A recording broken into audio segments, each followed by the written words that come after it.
All right, we're back in session. The jurors are absent. The defendant and counsel are present. Ms. Holt, Mr. Zellinger, are y'all ready to call your next witness? Okay. Ask the jury to come in, please, Sheriff. Thank you. Your Honor, while the sheriff's bringing in, we have a motion that we'll file at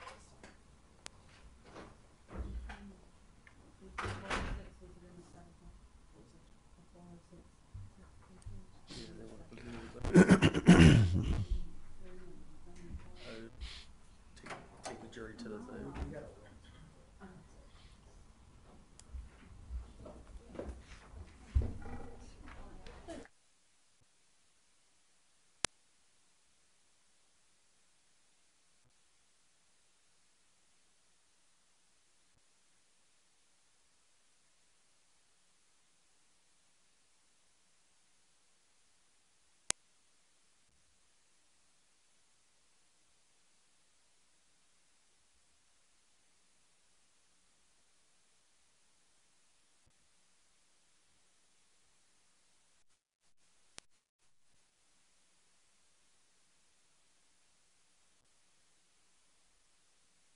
We're back in session. Afternoon, folks.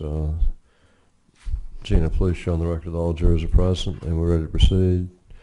The state may call your next witness. State calls Detective David Moore. Okay. Officer, come around and be sworn, please. There is a Bible up there. Put your left hand on the Bible and raise your right hand, please. Yes, ma'am, I do. Thank you.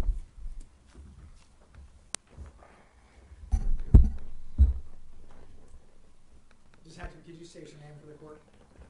Detective David Moore. How are you employed? I'm a senior detective with the Raleigh Police Department.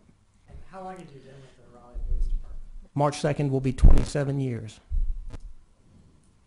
And what's your current duty in the Raleigh Police Department? I'm assigned to the Financial Crimes Unit. Now, back in July of 2011, were you a detective with the Financial Crimes Unit back then? Yes, sir. And back then, were you approached by Detective Falk or someone investigating the disappearance of Laura Ackerson? Yes, sir. Okay. And do you recall who you were approached by? I don't know. At some point during that time, though, were you asked to look into and investigate 2 cell phones that were seized from the defendants, Amanda Hayes and Grant Hayes? Yes, sir. Okay. And how did you go about investigating those cell phones? We have a device called a Cellbrite. It's the same device that's used by every cell phone company. If you buy a new phone and you want your contacts and everything swapped over, you take it to your local phone company and they hook it up to a small black box and they move everything over. We have the same device. The difference is that ours has software in it that allows you to formulate that data into a readable report. Okay. And so were you presented with 2 cell phones in this case? Yes, sir. Okay. And when you get the cell phone, how do you connect it to the Cellbrite? How do you know which connection to use? The Cellbrite has menus on it. You choose the phone maker and then the phone model, and then the Cellbrite has probably 150 different tips that connect to it so that it can connect to every kind of phone. It tells you which tip to use. You plug the phone into the left side of the machine. You plug a output cable or a flash drive into the right side of the machine, and it transfers the data over.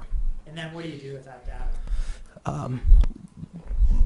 I take that data and import it into an Excel spreadsheet, which allows me to put it into a more readable format so that you can understand what you're looking at. And do you sometimes color code parts of that spreadsheet to make it easier to discern incoming calls versus outgoing calls and those sorts of things? Yes. Okay.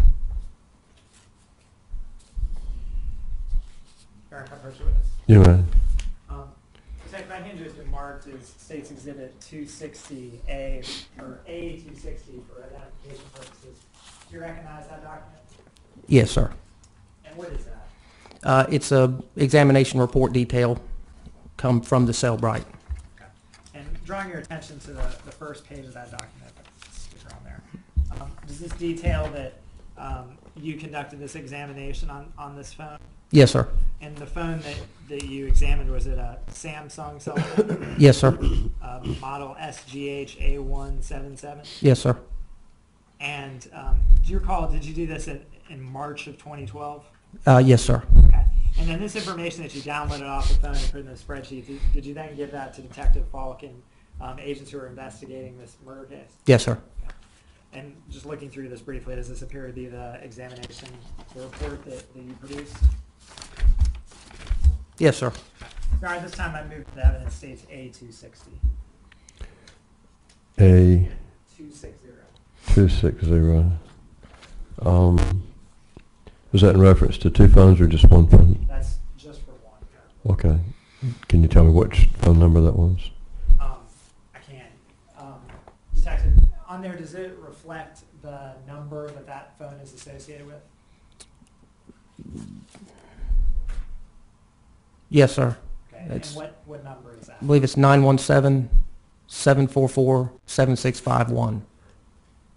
Okay, let State's Exhibit A 260 be received in reference to that phone number.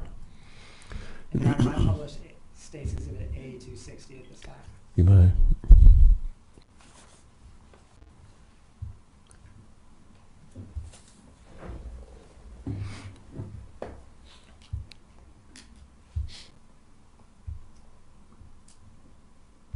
Detective, does this report cover, does this include the information about the phone that you examined? Yes, sir. And here it lists your name in the Raleigh Police Department Yes, sir. and the case number for this case. Yes, sir. And then down here, does it have an entry for MSISDN? Yes, sir. And what is that? That's the phone number associated with the phone. Okay, and I believe you just mentioned that it's the number that ends in 7651. Yes, sir. Okay. And so you just list the extraction date of when you took the information off this phone, Yes, sir. and it tells you the connection type. Yes. Now, I show you the call log on here, which kind of hard to see. Now, did you code this call log to have different colors when it was an incoming call versus an outgoing call? Yes, sir. Okay. And the incoming calls, those appear to be green, Yes, sir. and the missed calls, those appear to be red. Yes, sir. Okay. And then, did you put these calls in chronological order? Yes, sir. I try to sort them by date and time. And when the phone spits this information out to you that you put in the spreadsheet, it gives you this data. Yes. And so it gives you the data of when the calls were logged and what time that was. That comes off of the phone. Yes. And this is all independent of phone records, which we've looked at previously. This comes directly from the phone itself. Okay. And I believe that phone will be produced in evidence shortly, but that actual physical phone is where this information came from. Yes, sir. And the phone records, those come from the phone company. Yes, sir. Okay. Well, I guess starting out on this phone, the first line, I guess, or the oldest call on here, does that appear to be from July 15th of 2011 Yes, sir. at 10:02 p.m.? Yes, sir. Does it appear to be an incoming call from this number that ends in 8581? Yes, sir. In this first column where there's a name column, I guess with this Samsung phone and phones in general, can people enter names so they don't have to remember phone numbers? Yes, sir. And so if you enter a name associated with the phone number, is that column where that name appears? Yes. Okay. And I believe if I go over a tab into contact, is this the association of the phone numbers and the names? Yes, sir. Okay. And that would be inputted by the user, presumably? Yes, sir. And so, for instance, here at line 14, is there an entry that's titled to new number Laura? Yes, sir. And that's a phone number that ends in 1714? That's correct. Okay. And moving down a little bit further, there's a 917-744-8581 number and we've heard some testimony about that 8581 number. On this phone, it's recorded as G3. Correct. And again, you mentioned that this phone that we're looking at is the 7651 number. Yes, sir. Okay. So going back to the call log, the oldest call on here is an incoming call from that G3 at 10:02 p.m. Yes, sir. And after that, there appears to be a call from Shaster, and that's at 10:50 p.m. Yes, sir. And going back to the contacts, Shaster's phone number is listed as 919-880-8628. Yes, sir.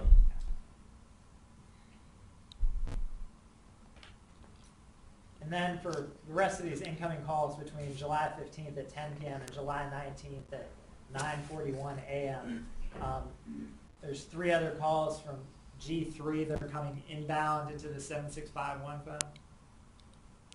Yes, sir. Okay. And then there's an incoming call from Karen at on July 16th at 4:13 p.m. Yes, sir. And jumping back over the contacts, that Karen number, does that have an area code of 281? Yes, it does. Okay. And that number is 281-232-3010? That's correct. And do you know off the top of your head where area code 281 is? I do not. So after that Karen phone number, on July 16th, there's another phone call from this G3 person at 8:42 p.m. Yes, sir. And 2 incoming calls from Shaster on July 17th, one at just past noon and one at 5:45 p.m. Yes, sir. And this record only reflects whether the call was incoming or missed. It doesn't reflect how long the call was, does it? No, this particular phone doesn't show that data. Okay. And after those 2 calls incoming from Shaster, the next phone call is July 17th at 8:21 p.m. from Elaney. That's correct. And then 2 more calls from Karen Sell and 1 more from Shaster. Yes, sir. Okay.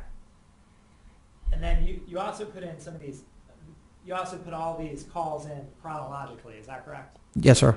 So when you took this information out of the phone, you made all the missed calls, you colored those in red, and all the incoming calls were received, you colored those in green. Is that right?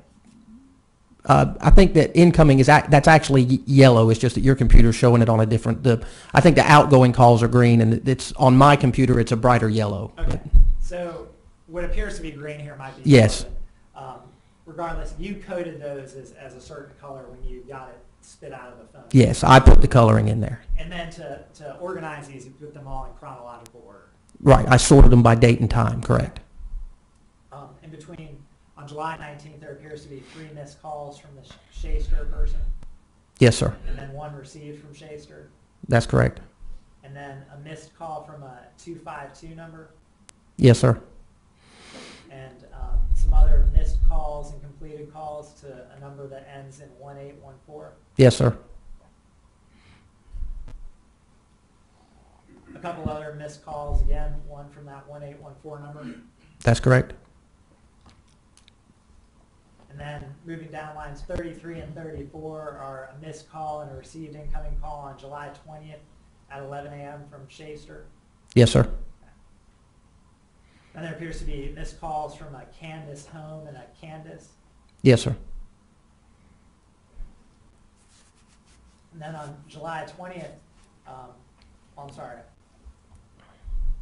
July 20th, there's an outgoing call to a number that ends in 2211.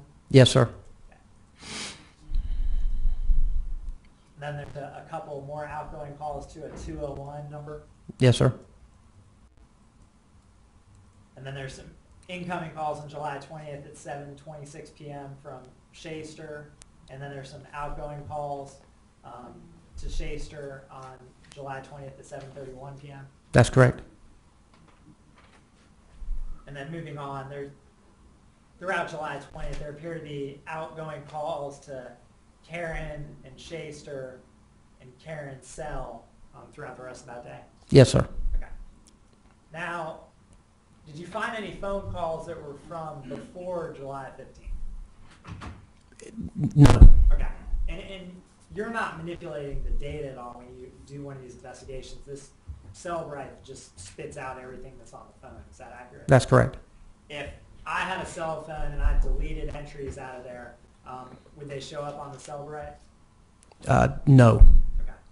And if my phone only had a certain amount of memory and only kept the last 50 calls, would I have anything? Would the Cellbrite reveal anything prior to that? no. Okay. Do you know why there's no calls that appear earlier than July 15th? No, sir. And then I believe we talked a little bit about the contacts. Is there another tab here for SMS? Yes, sir. And what is SMS? It's a text message. And did you get sent messages off of the cell phone and also messages that had been read that were inbound to the cell phone? Yes. Okay. And so this, fortunately both of these look kind of green, but these that we're looking at right here, lines 18 through 23, these are in the inbox. Is that correct? Yes. And so those were phone messages that were sent to this phone. Correct. And I guess in column column G, it indicates that these were read. Correct. Okay. Above this, there's sent messages that were sent outbound to a phone number. Is that correct? Yes, sir. And while the inbound messages appear to have a date and time associated with them, the outbound messages don't. Correct. Do you know why that is? It's a function of the phone. Okay. And just to be clear, these green ones, lighter green, I guess that we're looking at right here, these are the outgoing messages. So those are messages sent from this phone to another phone. Correct. And looking at those, do there appear to be several that were sent to Laura 2, new number, and at a phone number that ends in 1714? Yes, sir. And Detective, if you could, is there any way for you to discern the order of these messages? No, sir. The way that they're arranged on the page right now, is that necessarily in chronological order? No, sir. Okay, so these are just arranged how the phone spit them out, basically. That's correct. Okay. Looking at these messages, the first message is to say, look, it's not that big a deal. You'll see them in 2 days. Don't stress out about it. There's still sleep now. What's your ETA? Yes, sir. And that's a message that was sent to this phone number that ends in 1714 that appears to be Laura's phone. Correct. Okay. And the next message says, no, Brat, they were fine Sunday. Yes, sir. The next one says, Grant hung up twice, said he doesn't want to talk. Yes, sir. Okay. This next message, could you read that for the jury? It's give- probably in front of you as well as Yeah, I can see it. Give me a buzz when they get up. Yes and no work fine. You don't know me or what I wanted at 3, neither do I. Besides, I'm asking, trusting you because you are RW, I'm assuming, with them. I don't presume to know anything about what goes on there or what they need in your environment, so I'll continue to be considerate and available when you feel it's appropriate. I'm used to being around them a lot more than you are, Laura. My whole life is them day in and out. The park, the mall, Monkey Joe's, meals, messes, and bath. That's the kind of parent I am. Thank you. And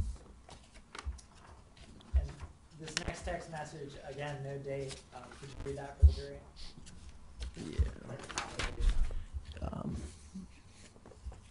Laura, come on, exclamation point. It's after 3. The business day ends in 2 hours. I need to tell my attorney something. You're putting me in a real fucked up position here. Call me ASAP, exclamation point, and appears to be the number 3. And this next message, message number 7. Take a pic for me, please. Email it. Thanks. Can you at least give me an idea, like between 7 and 8, question mark? Do you have to work or something, question mark, and then again the number 3.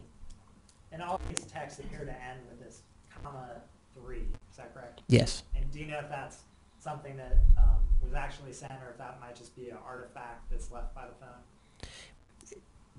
It could be like when people put a colon and a close parentheses box to make a smiley face. It could be something like that, but the phone doesn't read it as that. It just reads it as the actual input. Okay. And based on the context of that last message, it's probably unlikely that it was a smiley. Right. This next line number 7, could you read that one? Take a pic for me, please. Email it. Thanks. Can you at least give me an idea? Question mark. Like between 7 and 8. Question mark. Do you have to work or something? Question mark. I think you might have read that I one did. already. I apologize. Mhm. The next one I think reads, getting them dressed now, you're welcome. The next message reads, nap time. I promised him Joe's after nap, so I'll let him sleep as long as possible. And the next one reads, that's exactly where a sick baby should be, with 3 exclamation points. Correct. Okay, and these are all sent from this phone to Laura's phone, this 1714 number. Yes, sir. Could you read this one at the top? Shay took the boys out for a few so we could get some moving stuff done. I called you to let you talk with them before they left because they'll probably be gone for a few hours. Just showing you I'm a man of my word. What's up with you? Your phone been off every time I call since yesterday. Hit me up as soon as you talk to John. I haven't said anything to anyone. And then it's got a @ sign. Okay. And then could you read the last sent message? Yeah, their mom will be here in an hour. I told her 3. She's a mess. I might just drop them off to avoid drama with her, getting them dressed now. And that message was sent to this 5404 number that's listed as Monkey Joe's Lauren. Yes, sir. And then moving down to the messages that were received, these are actually have a date and time. Is that correct? Yes, sir. And this first one, I guess do you have to turn the phone on to download it using that Cellbrite system? Yes. Okay. And so if you were to turn on a phone that hadn't been used for a while, would it try to access the tower to try to basically pick up a signal? Yes. And so is this text message here, does it appear to be from AT&T? Yes. Okay. And it says AT&T free message, and it has something to do with the rate plan. That's correct. Okay. If we jump down to the next message, which appears to be from February 20th of 2011 at 4:27 p.m., and this is from Laura's number, is that correct? Yes, sir. And could you read that one? We had a PP accident and we were sidetracked. We will be a bit late to Sheets. Sorry for the inconvenience. And then this March 1st one? Could you please have more respect for the short intervals that I get with my children every day? I don't get to put them in bed or help them brush their teeth. And then the next one appears to be a continuation. Right. Teeth, or watch them play 5 days out of the week. Can you please just respect the 30 minutes per day that I get to be a mom? Could you just for a second? And then are there more messages from March 1st of 2011 at 6:46 p.m.? Yes, sir. Go ahead. Something other than what you are now. The few times that you guys have called, I have kept it quiet and non-distracting. I don't expect silent, just respectful of the short amount of time the boys and I get together, regardless of how trivial it may seem to, looks like why then you. Is there another one from that same Laura number on March 16th? Yes, sir. Could you go ahead? Not only is it rude to constantly have the TV on when I'm trying to talk with Grant and Gentle, but it makes you guys look bad to anyone who hears the, looks like the RE. Okay. And then does it continue in the next text right there? The recording of the call. Could you please give it a rest and work with me here? We have 2 children, not you, we. I will always be their mom, and it's better if they have a healthy relationship with me. Could you encourage that, please?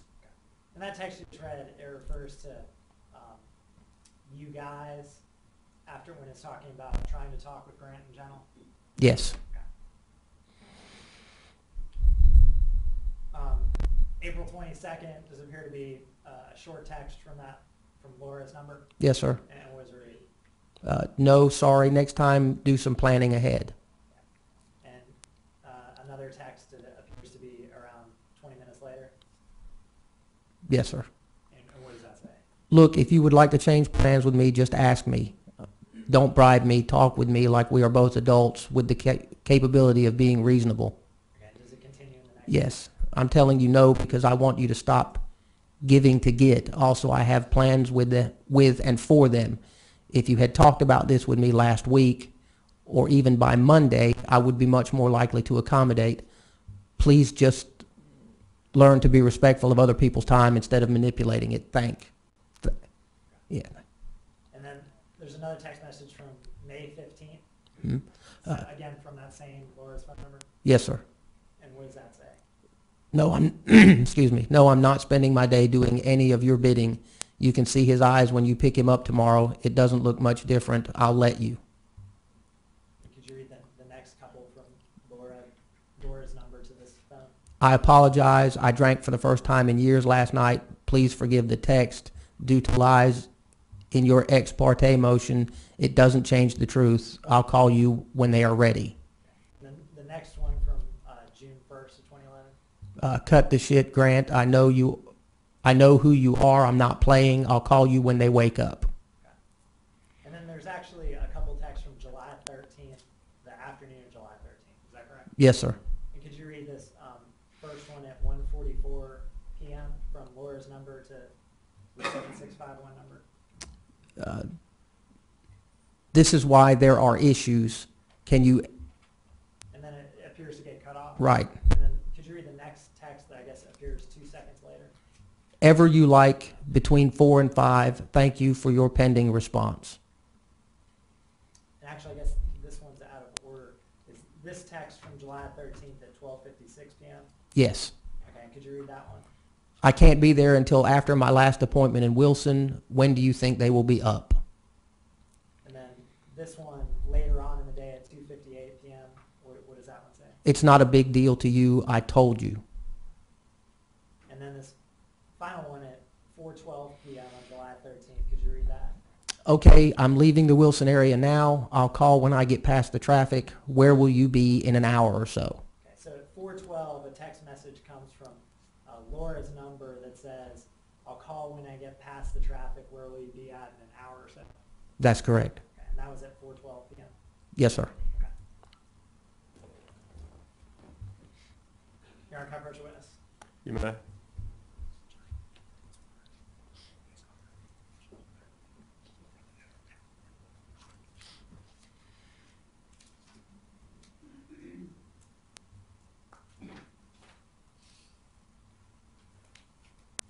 Detective, I'll show you what's been marked for identification purposes. This State's Exhibit A261. Is this the report that you did as part of this case for the other cell phone number? Yes, sir. Okay. And the other cell phone, I guess, that you received? Yes, sir. And is that for a number that ends in 8581? Yes, sir. 917-744-8581? Yes, sir. And again, you performed this in April of 2012? That's correct. And you did the same thing with it where you gave it to Detective Falk and other investigators in this case? Yes. All right, this time I'd seek to enter State's Exhibit A261. That'll be received. Your Honor, may I publish that? You may. You may.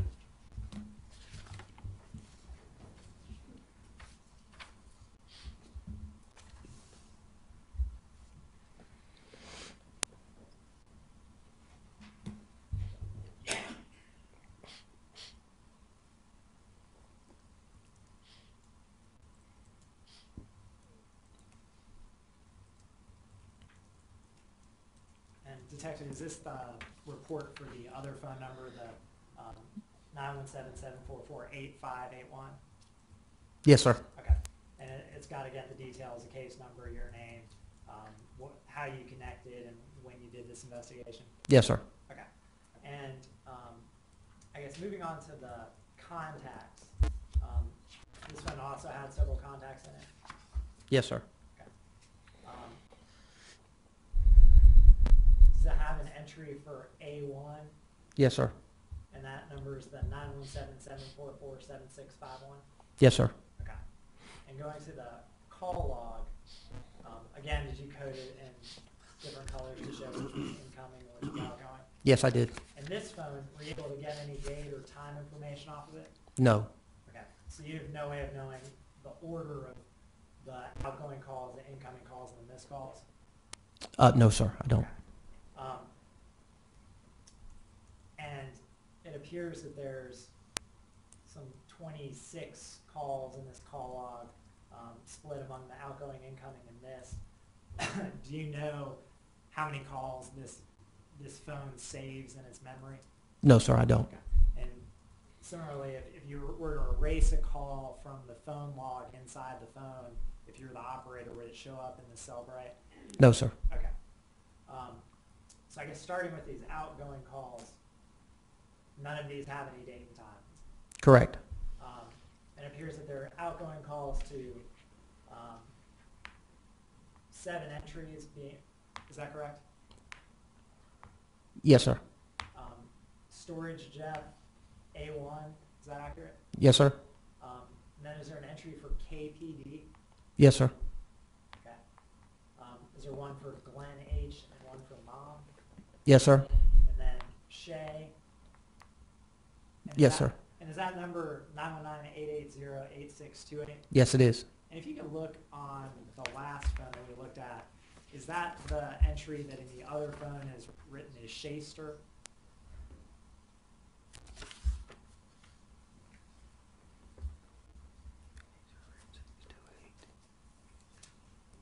Yes, sir, it's the same. Okay. So the 8581 phone that we're looking at now has that number, the 919-880-8628. This phone has it in as Shay. Is that correct? Yes, sir. And the 7651 number, that phone has it in as Shaster. That's correct. Okay. And this phone is 917-747-6651. Is that accurate? I'm sorry, this phone is the 8581 number. Is that right? Yes, sir. This is the And 8581. it has the other phone that we just looked at. It has that recorded as A1. 765. Yes, sir, it does. Okay. And the 201 number is recorded in there as voicemail. Is that accurate? That's correct. Okay. And that's at 201-310-3747. That's correct. There's 10 or so incoming calls. I guess there are 10 incoming calls. One from Doreen, one from Shay, and one from a number listed as Mom. Yes, sir. And that Mom number is listed as 252-268-6639. That's correct. Okay. And again, the other phone, the 7651 phone, the other phone has this phone recorded as G3, correct?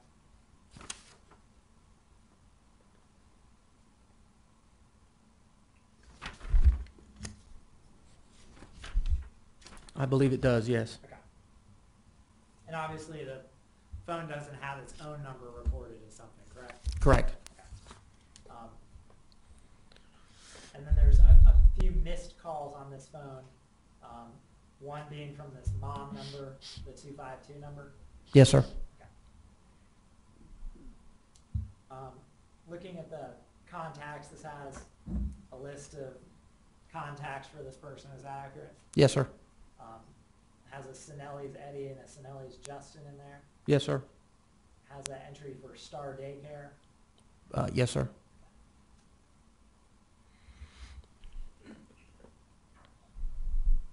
And there's that entry for KPD. Yes, sir. And then, is this all the text messages that you were able to download off this phone?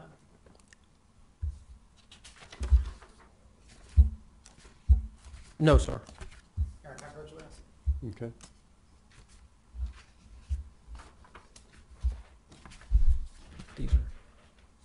These are all. Okay, those are. Let me just show that to John real quick. Okay.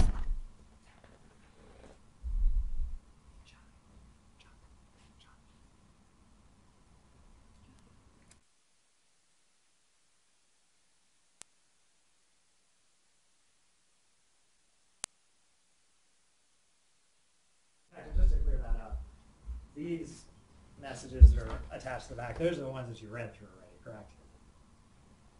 Yes, sir. They should be with this They should one. be without those. Yeah. Let's take that away. Okay, now looking at the new amended A261, are these all the text messages that you recovered off that phone?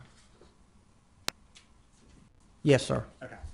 And again, these pages I just pulled out, those are from A260, which is the other phone. Right, they should have These been. are all the ones that we just read through. Yes, sir, they should have been with this packet. These 4 text messages that are saved on this phone, can you explain why there's not more text messages on this phone? No, sir, that's just what was there. Okay. You don't know if they were deleted or if the phone's memory was affected. All you know is what this machine spits out from the Cellbrite system. That's correct. Okay. One of these text messages is one of these AT&T free messages about the person's rate plan. Yes, sir. Okay. And then there's 4 messages that are, I guess, still on this phone. One is from this individual identified as Laney, Yes, sir. and does it appear to just be an address? It does. Okay, and then there's another message also dated May 30th as the previous one, and that appears to be another address. Yes, sir. Okay. And number 5 is one from June 28th, also an address. Is that accurate? Yes. Okay.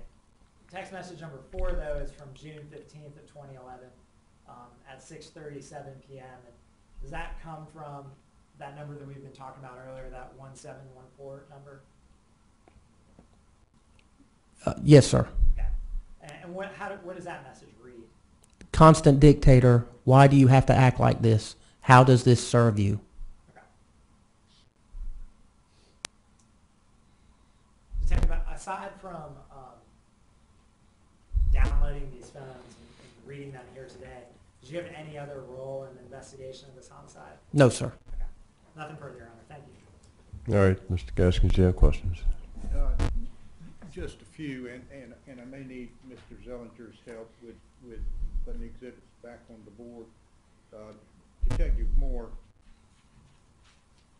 you analyzed 2 different cell phones, I take it, the 919-744 and 7651, and 917-744-8581.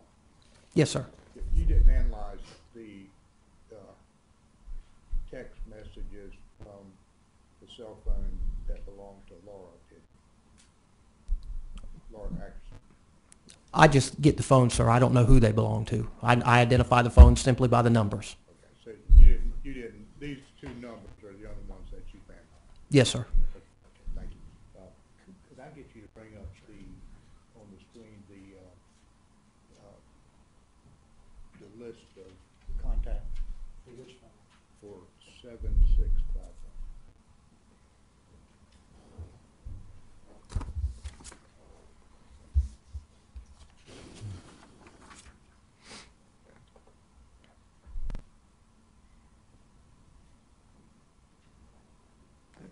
Let me ask you first about this particular cell phone. As I understood your testimony, for some reason, when you downloaded the telephone calls themselves, you were not able to bring up any telephone calls for July 13th, 2011 or July 14th, 2011. If they're not shown there, no. For some reason, what the phone gave you began on July 15th, Yes, sir. 2011.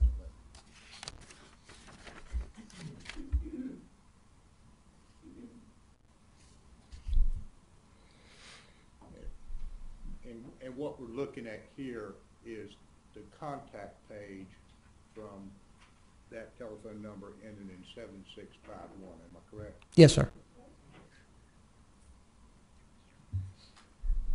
And the contact number that is contained in this telephone is for Laura is 252-548-1714, correct? One of them, yes. It looks like Laura's listed there 3 times. Does that indicate to you that she has 3 different telephone numbers, or do you?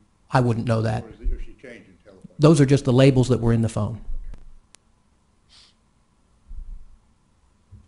If you will scroll on down.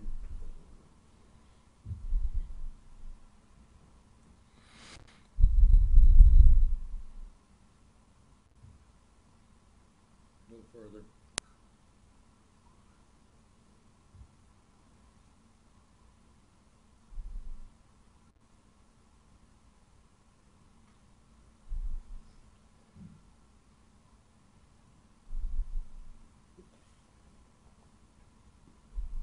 Do you recall if in the contacts page of this phone, if there is a listing for a telephone number for mom? I don't recall. I can look. Okay. Yeah, Mom.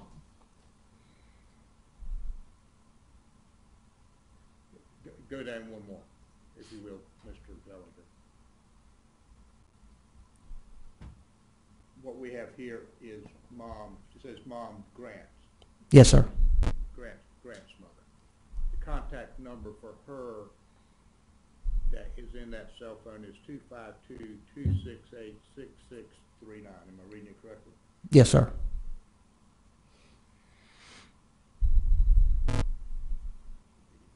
If you'll go down a little bit slowly so I can keep up with you.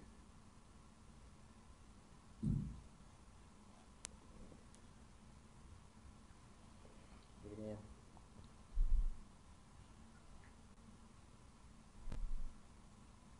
You see a contact number here for Tina Hayes that's in this cell phone. Yes, sir. And that contact number is 252-933-5729. That's correct. A little more.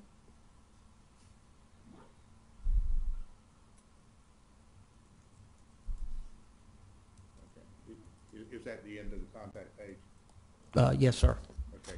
Could we go over now to the cell phone page for this number?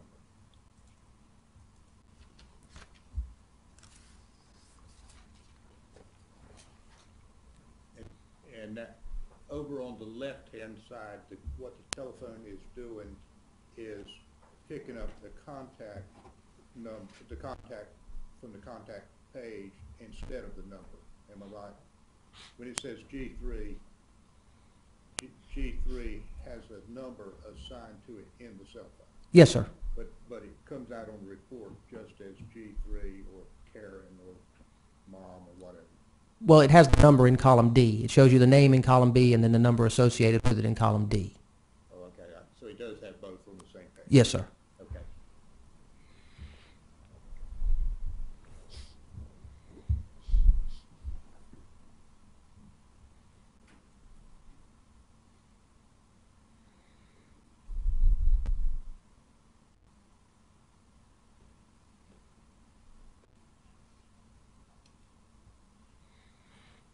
The very first call, number 19, is a call that was made on July 15th, 2011 at 10:02 p.m., correct? Yes, sir. And that is an incoming call from the number ending with 7651 to the number ending 8581. Am I reading it correctly? It appears to be incoming from 8581. Okay, so I'm reading it backwards. Yeah. Okay, so telephone number 917-744-8581 is calling G3, which we know is telephone number 917-744-7651. Do I have it straight now? Or am I making any sense at all? It appears to me that G3 is the label associated with the number listed in column D, and that's an incoming call made on the 15th of July at 10:02 p.m. Okay, so if these two telephone numbers that you have analyzed are telephone numbers in the possession, one being in the possession of Grant Hayes and the other being in the possession of Amanda Hayes, am I correct in assuming that at 10:02 p.m.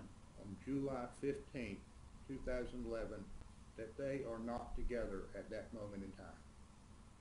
Sir, that's an assumption I can't make. I can only tell you what the phone has in it. I have no idea where the phones are, just that calls were made and logged on the phone as they appear there.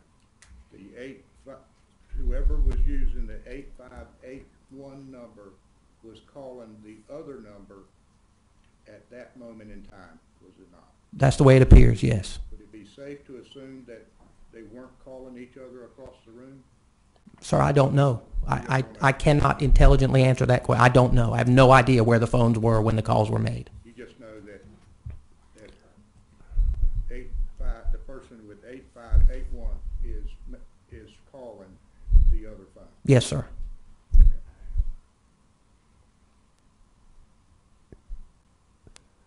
I'm confused. Also, I think I probably confused everyone. well, looking at this chart as to that phone call, which number call who? Did 7651 call 8581 or the other way around? I think the question's for you. Yeah. The only data showing there shows that on July 15th, 2011 at 10:02, there was an incoming call. The name associated with that would be G3, and the number would be 917-744-8581. And it was incoming from G3 to the 7651 number? It was incoming from someone labeled as G3 on this phone. Okay. Whoever has the phone can label anything. For instance, my wife in my phone is labeled as wifey, and that's how it comes in on my phone. But on her phone, she could call her phone anything she wants to. So this is simply the data pulled only from this phone, and the user, whoever that may be, input the name data into this phone, so that the owner of this phone listed someone as G3 who had that number, and that number called her at that time. Okay. That number, the person with G3, let me be sure I've got it right, because I'm getting even more confused. The person with telephone number registered to G3 is calling the person with the number ending 8581. No, sir. No. Backwards. No, sir. We're dealing with phone number that ends in 7651. Okay. Okay. On July the 15th, 2011, the phone number ending in 7651 received a call from the number ending in 8581. Okay. In the phone listed as 7651, whoever owned that phone listed that number as belonging to G3. Okay. So that number got a call from the number in 8581. Correct. Okay. I think I've got it. Thank you. So at that moment in time, would it be safe to assume that the two people with these two telephones are not in each other's presence? Well, I mean, that's just a conclusion that you can draw, but I mean, do you know where these phones were? If they were side by side or 100 miles away? Absolutely not. All right, sustained. Do you have a way of determining where the phones were when the calls were made, doing this triangulation that we heard about earlier? I do not. No, sir, I don't do that. Okay.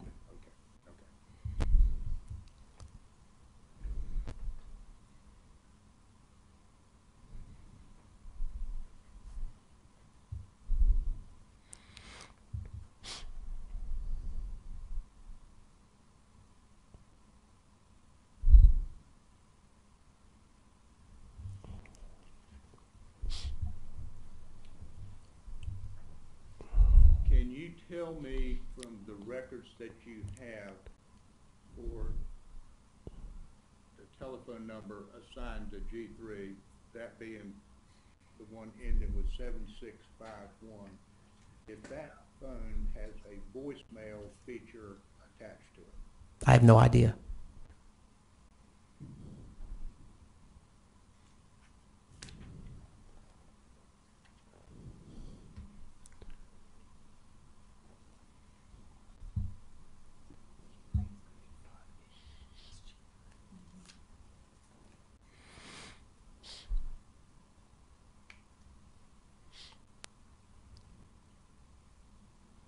tell me who what telephone number is assigned to G3?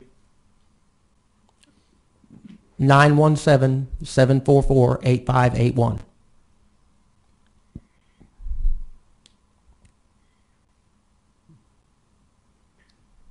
I'm confused again because I thought that 8581 was receiving a telephone call from 7651.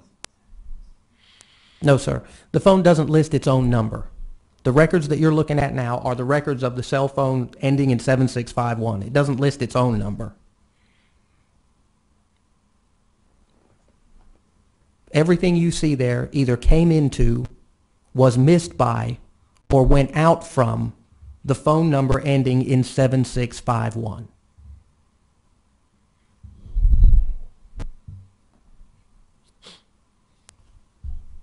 So the phone number, if I am understanding you correctly, that ends with 7651 had an incoming call from 8581 Correct.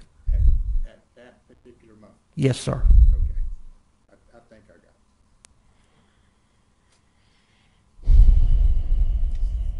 Could we go over to the other telephone number with the cell phone messages on it?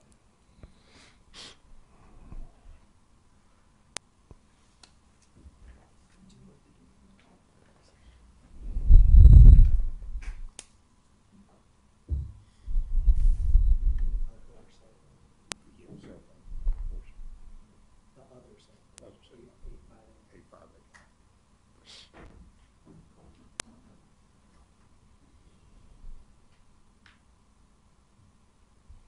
And this is 7448501, am I correct? This is 7448581, correct? Yes, sir. And what we're looking now is the text feature message. Correct. And this is all that you have on there that you were able to get off of that cell phone for the text feature. Correct. Could we go to the cell phone feature? Cell phone.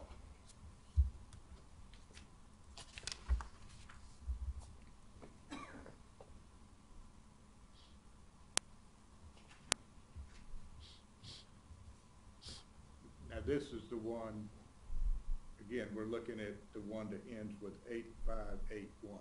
Correct. And this one is the one that doesn't tell you the date and time or the duration of the phone call. Correct.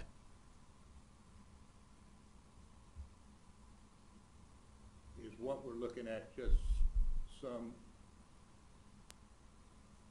record of the phone calls without reference to when and where they were made? Yes, it is.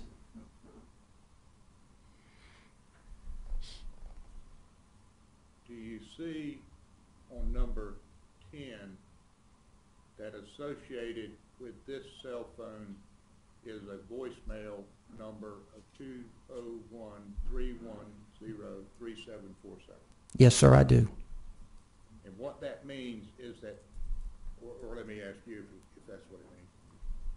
Does that mean that the cell phone company has assigned that voicemail number to the cell phone as a feature of the cell phone? I don't know that. There are several different kinds of voicemail. It means that this phone made an outgoing call to that number, and within this phone, that number is labeled as voicemail. Is that something that you commonly see with cell phones, a voicemail feature that comes with the cell phone, just like the text feature? Yes.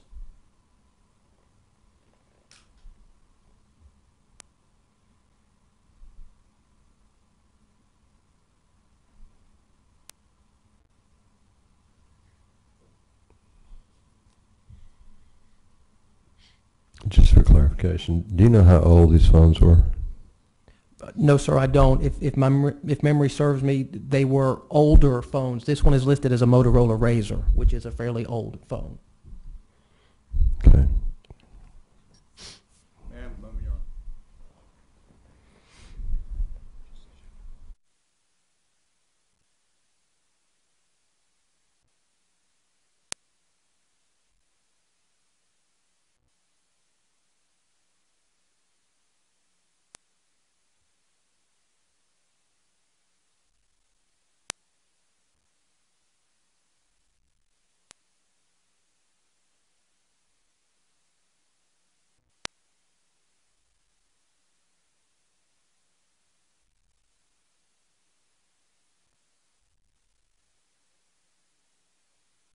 line 10 is a number that has been programmed into the telephone as the voicemail contact. Yes, sir. It's been labeled as voicemail.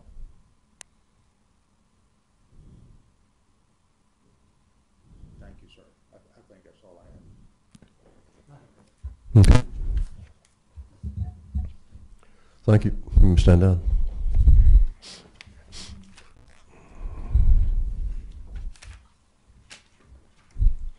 Okay, next witness. State calls Detective Zeke Morris. Okay.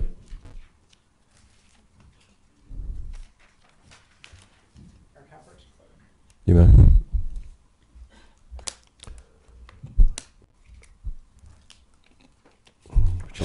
Tell the Bible, raise your right hand.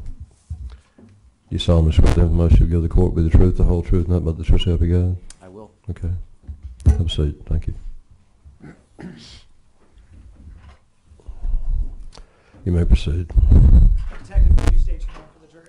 Zeke Morse, Zekemorse. And how are you employed? I'm a detective with the Raleigh Police Department, How long have you been with the Raleigh Police Department? 18 years. And currently, what's your role as a detective in the police department? I'm a detective assigned to one of the 2 homicide units And how long have you been a homicide detective? since June of 2007. At some point back in the summer of 2011, did you become involved in a homicide case involving Amanda and Grant Hayes? Yes, sir. And do you remember the date when you first became involved? On July 24th, approximately 2:30 in the afternoon. And what happened that afternoon? When I came to work, I met with Detective Falk, Detective Hall, and my sergeant at the time, Sergeant Privatelli, and I was briefed on the currently ongoing investigation.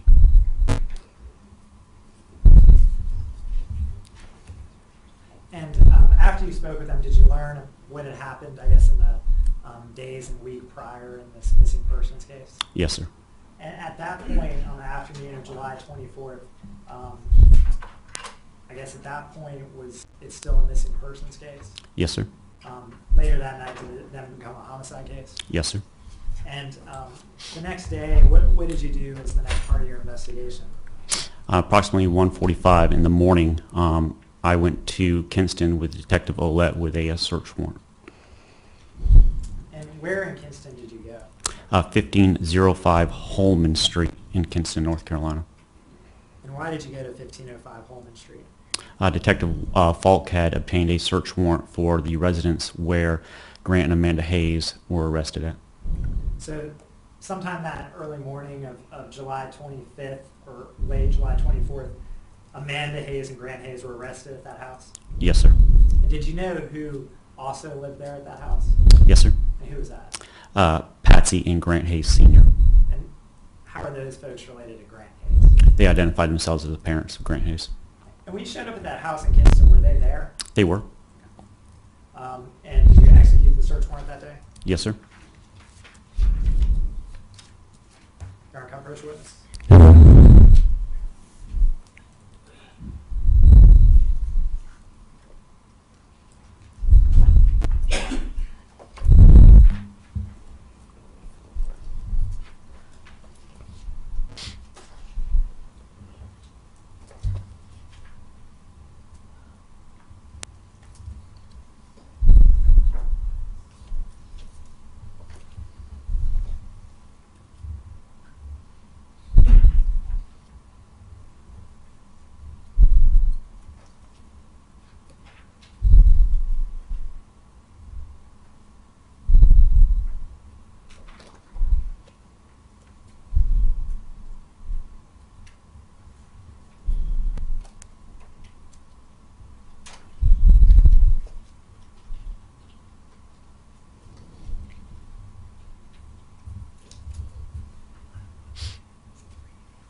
you what's been marked as State's Exhibit A382 through A399. Show me those pictures.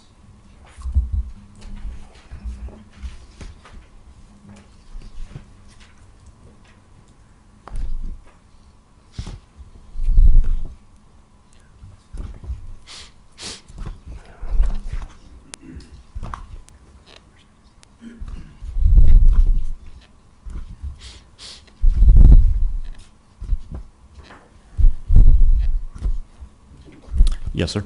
And Sheriff Pepper's list. You may. State's Exhibits A400 through A402.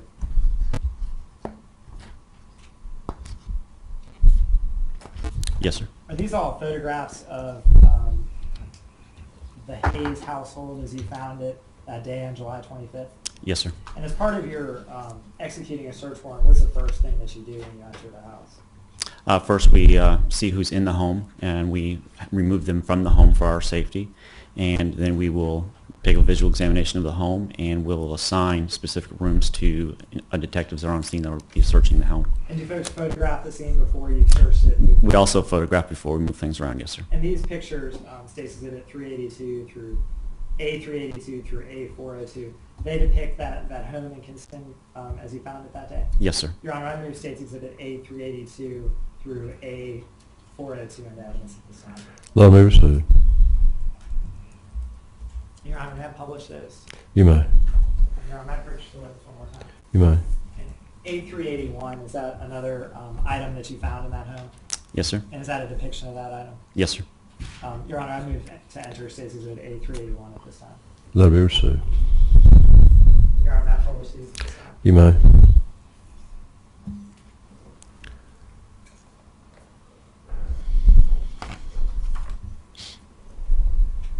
Detective, here we are looking at State's Exhibit A382. When you first went to search this home, could you briefly describe what the home looked like? It is a two-story home in the suburban area of downtown Kinston. Okay. And did you have another detective there with you searching that home? Yes, Detective Olette.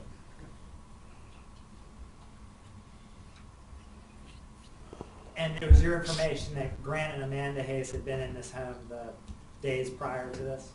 Correct. It was my understanding that they were arrested at this residence.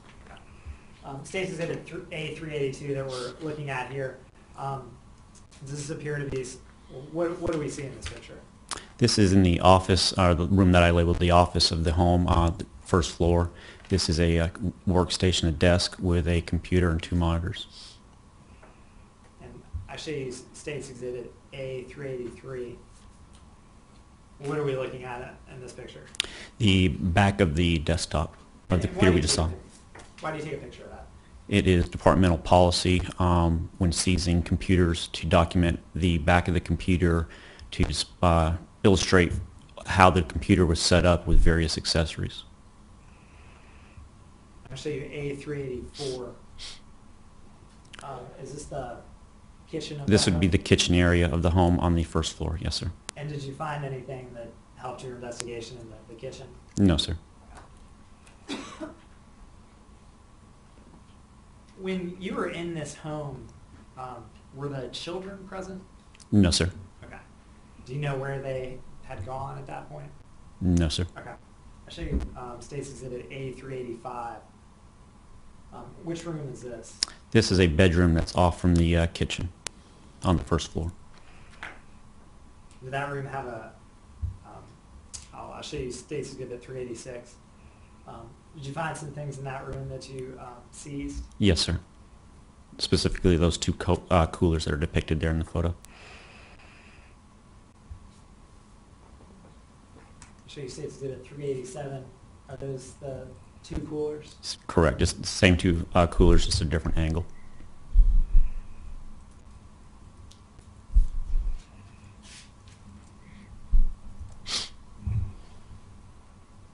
I'll show you State's Exhibit A388. Are these some items in that same room? Correct. That's an end table next to the bed. And what did you find there on that end table? There's a wallet. And who did that belong to? Grant Hayes. Did you go through that? I did.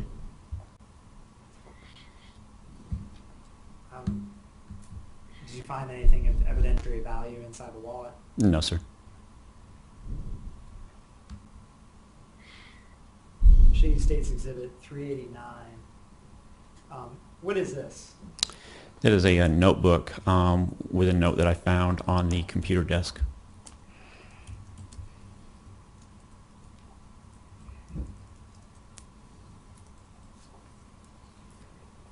Shady States Exhibit 390. Is that notebook? Yes, sir. And if I zoom in a little bit, what did that note on that notebook appear to say? It appeared to be a self-written custody agreement, giving custody of the children to his parents. And this pencil is covering that date, but that appeared to be 7/24 of 2011. Yes, sir. And did you find, like, this appears to be some sort of car registration right here? Correct. Yes, sir. And was that to that vehicle, the Durango? I don't remember specifically.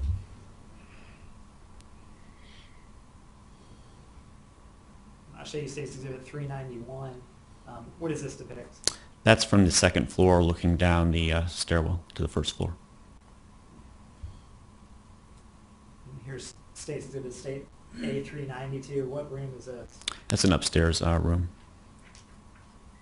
And did you search the upstairs? I did not. Okay. Who searched that area? Detective Ouellette. And this is States Exhibit A393. Detective Ouellette searched this room? Correct. And did he show you what he had recovered from that room? Yes, sir. This is States A394. What is this that was discovered? There was an envelope in a chair that had some money and other documents in there. I guess this is A395. This appears to be a closer view of that envelope. Yes, sir. And States A396. Are these more materials that you found in that house? Yes, sir. And were these all in that envelope, do you recall? Yes, sir. Okay. And it appears to be some rings, and what else did you find? Jewelry, ATM card with the PIN number, a check, and cash. And did it appear that that had been left there for Grant's parents? Yes, sir. She states Exhibit A397. Is that just a closer view of that ring and jewelry? Yes, sir.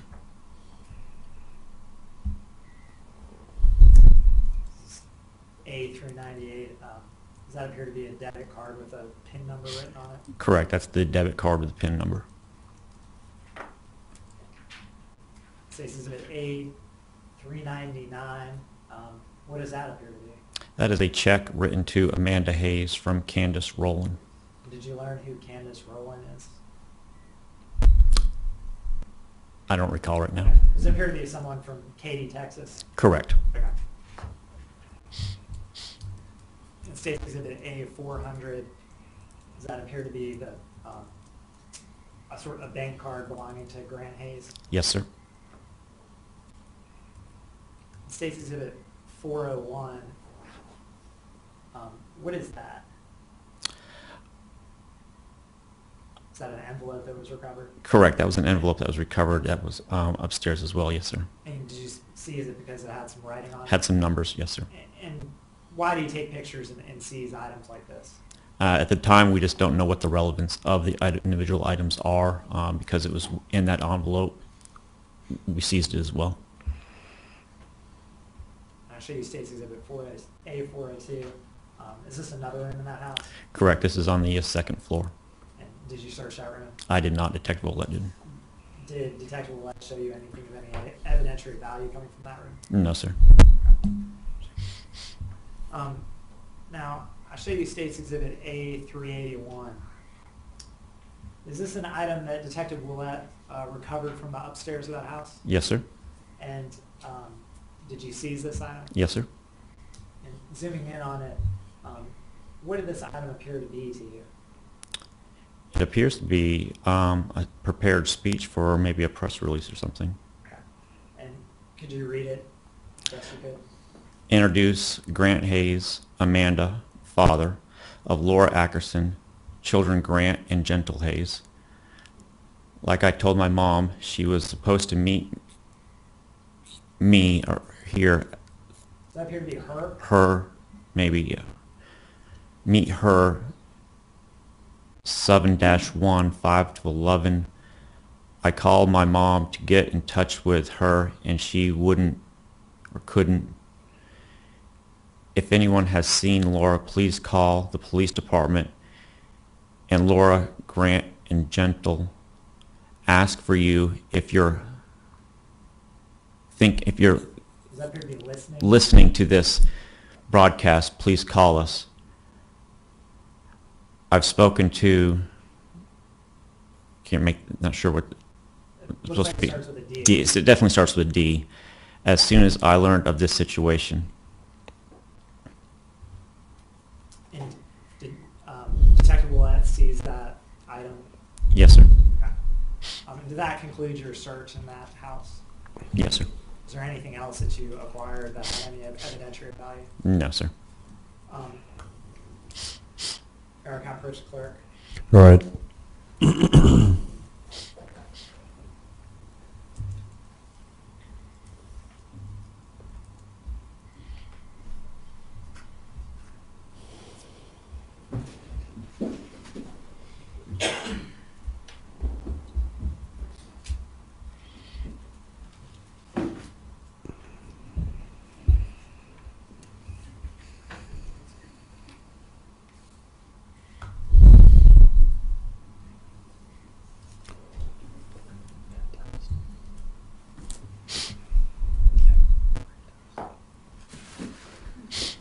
Detective, I hand you what's been marked as State's Exhibit A405.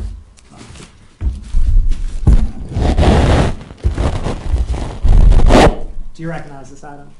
I do. And how did you recognize it?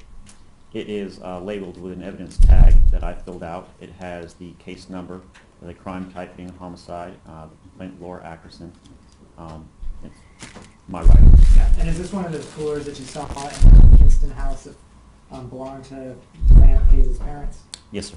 And did you seize this that day back on July 25th or 2011? Yes, sir. Your Honor, at this time I move to enter State's Exhibit A 405 in evidence. That'll be received. Detective, would you just transfer this to the jury?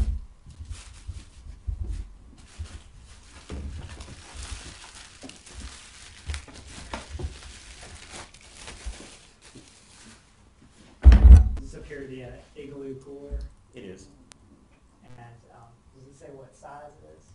a 69 can capacity or 50 quart capacity. And looking inside, did you find anything in there? It's fairly clean. Looks new. It's got some blue scrapings on the inside of it.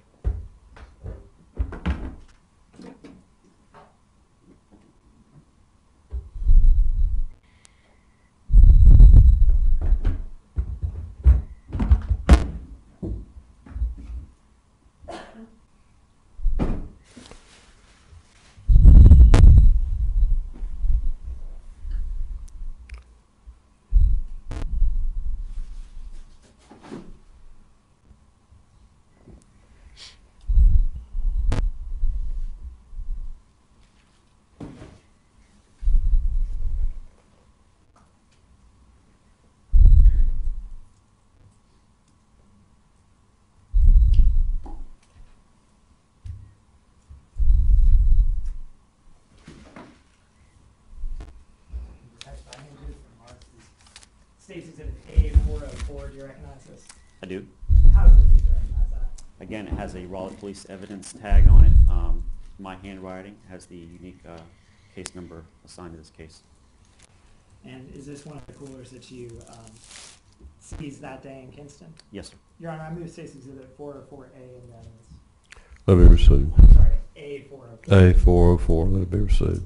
Detective, if you could show this item to the jury as well. Does it indicate what the capacity of this cooler? Same size as the other one. It's a 50 or 60 quart. Excuse me. It's a little bit larger. And it says max cold. Correct. And open it up. Again, it appears to be fairly new. It has the same blue type of markings, scrapings on the inside.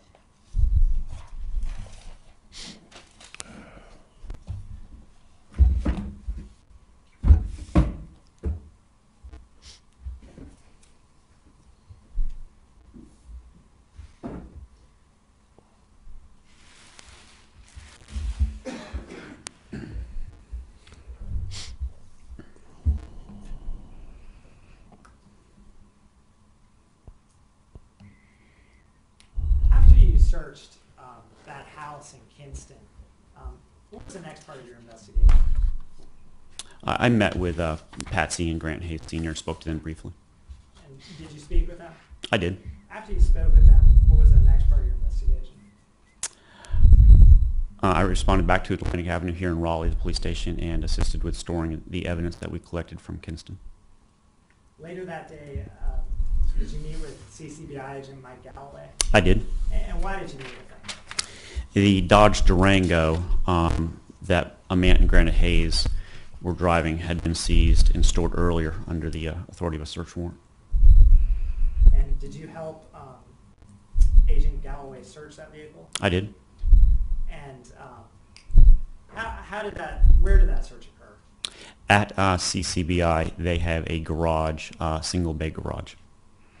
And that garage presumably is closed off to the outside world, it's sealed? Correct. Okay. And why do you do it inside a garage? It's a controlled environment, protects us from the weather, contamination from general public. And when you did that search, what's the first thing that you and Agent Galloway did before you searched the car? Agent Galloway photographed the vehicle. Okay. And then when you searched the vehicle, did you put on gloves or did you take any precautions? Yes, sir. And what were those precautions? To search it, I'm wearing gloves. Agent Galloway had photographed and had used various chemicals to identify forensic evidence, so it's contaminated with this wet substance, this liquid he's using. So I'm using gloves to protect my hands as well, yes. Okay. So he uses those chemicals to try to see if there's any latent bodily fluids or any sort of chemicals in the car, and after that's done, that's when you then search it? Correct. And do you recall where you first began searching the vehicle? No, sir. Do you have a normal way that you do it? No, sir. Okay. You're our coverage witness. You may.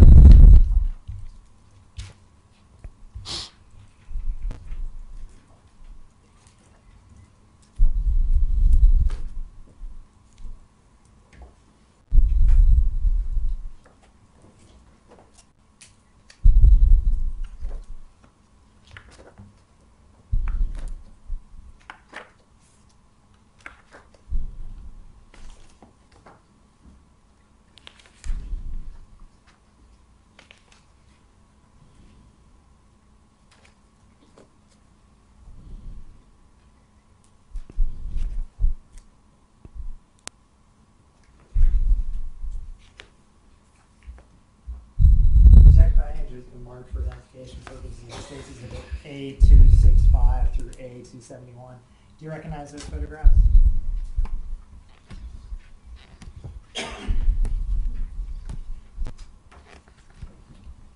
Yes, sir. And what are those pictures of? They are pictures of the Dodge Durango that we searched. And that was part of the search you did? Yes, sir. You're our coverage clerk. You may.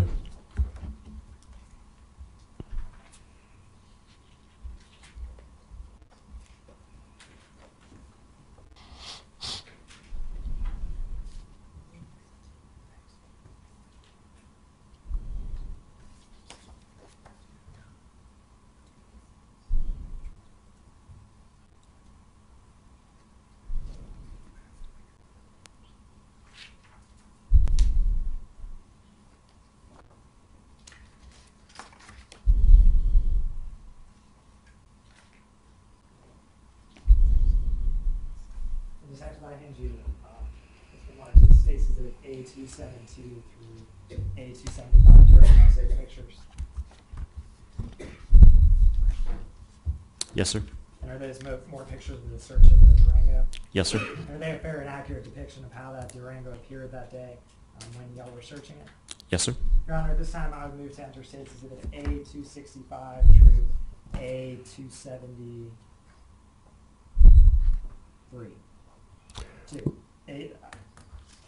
I move to enter State's exhibit A265 through A271 and A272 through A275. Apologize. All right, so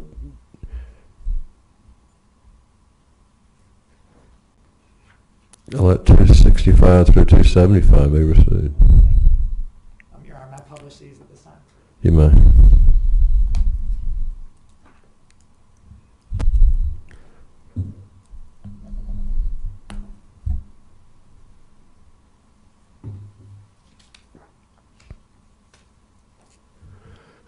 Detective, is this the Durangos that appeared in that CCBI bay? Yes, sir. I'll show you State's Exhibit A266. On the back of that Durango, what did you find? A trailer hitch with the U-Haul receiver. I'll show you State's Exhibit A267. Is that a closer up view of that hitch? Yes, sir. I'll show you State's Exhibit A268. Is that again the Durango inside that CCBI garage? Yes, sir. Does that appear to be the, I guess, passenger side? Yes, sir. I'll show you State's Exhibit A269. Is that the driver's side? Yes, sir. On the exterior of this vehicle, did you notice anything awry or anything noticeable about the outside of the vehicle? No, sir.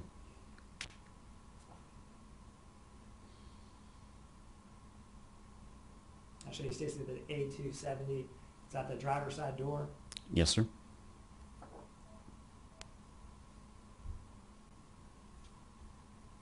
I'll show you State's Exhibit A271. Is that the center console? Yes, sir. And this thing that appears in the bottom left corner of this, what is that? That is a white biohazard suit. Okay. And did you find that white biohazard suit in the car when you first searched it? Yes, sir. Okay. And why was it there? It is my understanding that Objection. Overrule. Go ahead. it is my understanding, well, I know for a fact that certain tow trucks cannot get into that bay because that bay is on the second floor of a parking deck. And it's my understanding that when this vehicle was towed, it could not get in the parking deck. And Detective Falk had to drive this vehicle into that bay, and he used this biohazard suit to protect himself as well as the interior of that vehicle from any contamination. After this vehicle was searched, what happened to it? It stayed right there. Okay. And then eventually did it move from that spot? Yes, sir. And where did it go after the search was completed?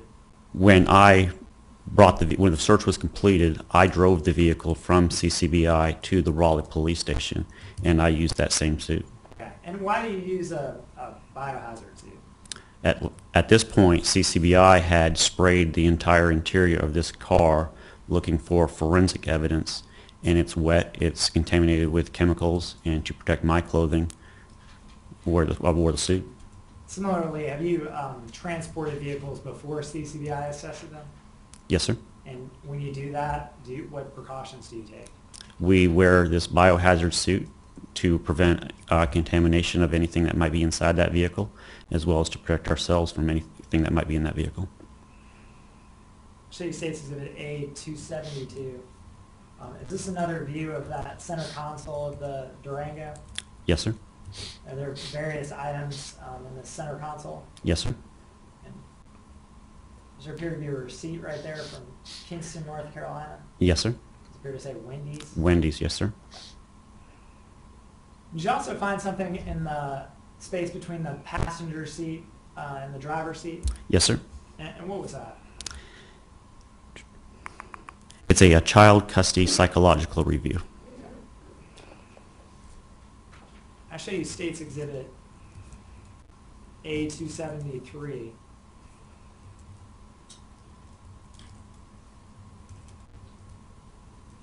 Is that a view of the passenger side of that vehicle? Yes, sir. Does it appear to have some sort of DVD in the door? Yes, sir.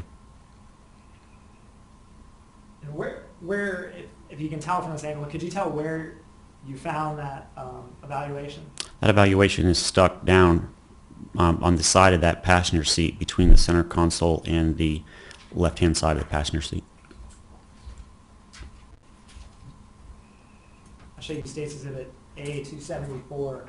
I think there's a laser pointer up there possibly. Could you point out to the jury where you found that child custody? It is right here. It's in that white envelope. Okay.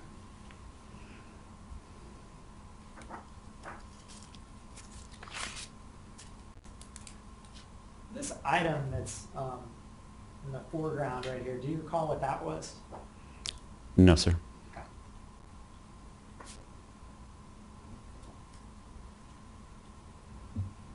show you see it's the A275. Is that the back seat of that vehicle? Yes, sir. Did you find anything of any evidentiary value in the back seat or trunk of that vehicle? No, sir. And with respect to that center console, did you search that center console of the vehicle? Yes, sir. Did you find anything of evidentiary value in the center console of the vehicle? No, sir. Can I approach the witness? You may.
Detective, I have just been marked for identification purposes. The Stacy's at A406. Is this what you found in between the center console and the passenger seat in that vehicle? Yes, sir. Okay. And does it have a case number and is marked with your handwriting? Yes, sir. Okay. And does it appear to be a copy of a child custody evaluation report and a case entitled Hayes versus Ackerson Yes, sir. in Lenore County Court? Yes, sir. And additionally, does it appear to have some sort of stain on Some the outside stains. of it? Yes, sir. Is this the document that you found in that Durango? Yes, sir. Your Honor, at this time I would seek to enter Stacy's Exhibit A406. Let A406 be received. And Detective, without going into too much of the content about this, this is the child custody evaluation report between Grant Hayes and Laura Ackerson. Correct. And in the back of this, there's some invoices that appear to be about that litigation. Yes, sir. Okay. This was in between the passenger seat and the console of that car? Correct. Okay.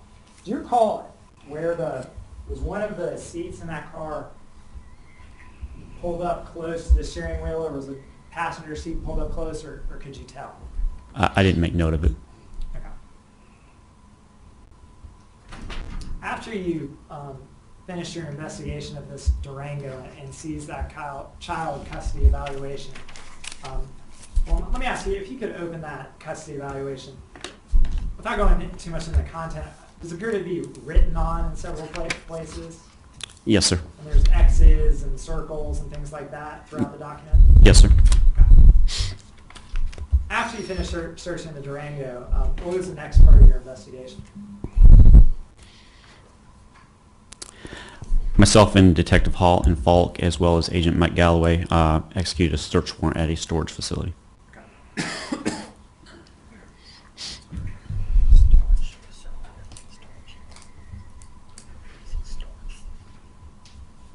And what storage facility was that? It was a storage facility that had been identified as being rented by Grant and Amanda Hayes. And that was a storage facility that, did Shay give you that information? Shay Elmer gave that information to detectives? I'm not sure where that information had come from.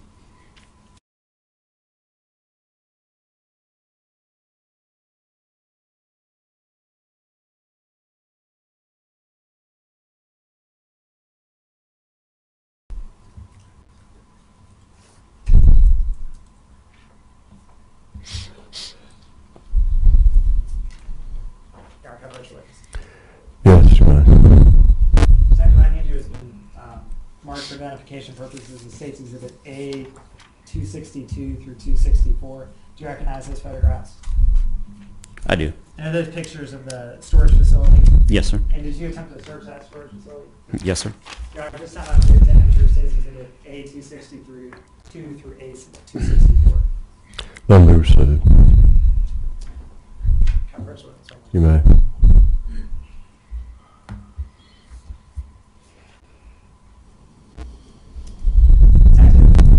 When you searched that storage facility, were you looking, what were you looking for?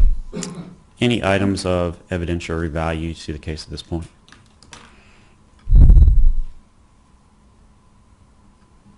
I'll show you State's Exhibit A 262. Is that the sign for that self-storage facility? Yes, sir.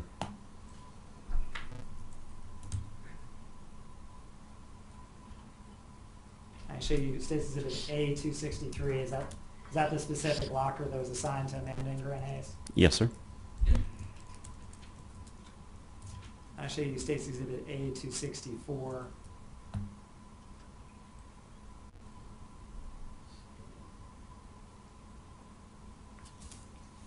Is that the locker as you found it? That is how we found it. Yes, sir. Was there anything of any evidentiary value located within that locker? No, sir. Was there a void, I guess, in the middle and on the side of that locker? Was there more space in there to put more furniture or items in there? Yes, sir. After you searched that storage facility, what did you do next? Another search warrant was executed at the apartment of Amanda and Grant Hayes. I assisted that. Okay. And that, what day was that on? That was on July 25th, approximately 7:05 in the evening.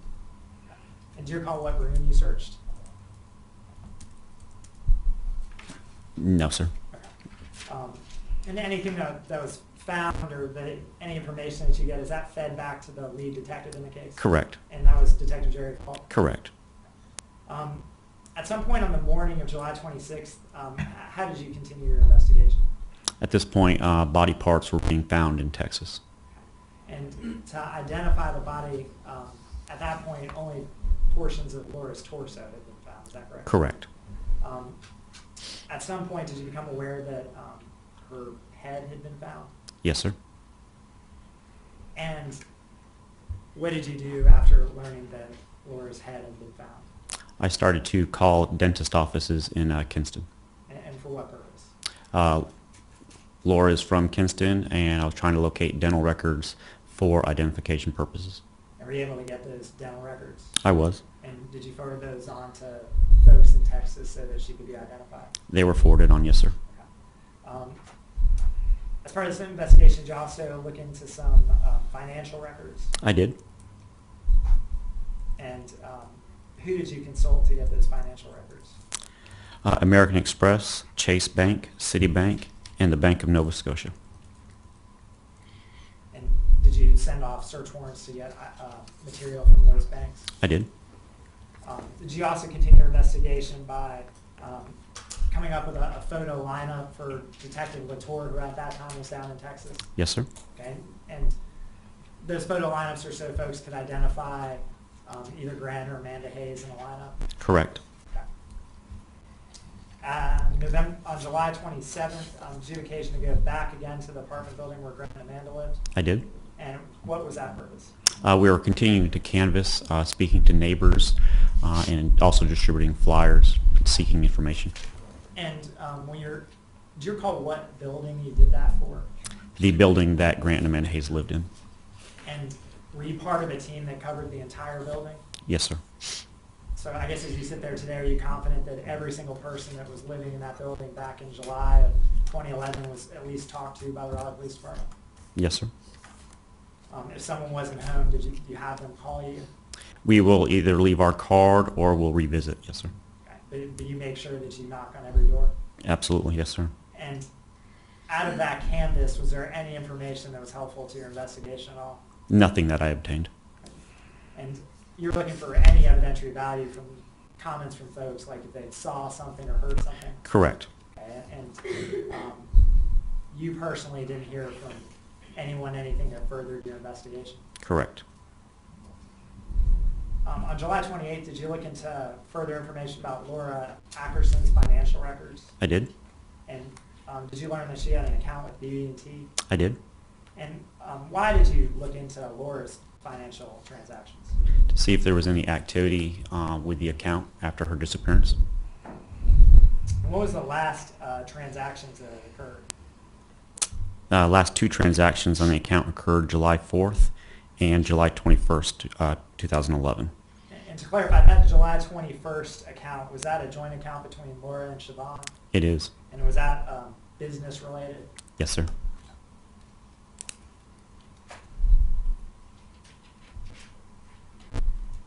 Did you also continue your investigation in doing search warrants to whatever financial providers were necessary to further your investigation?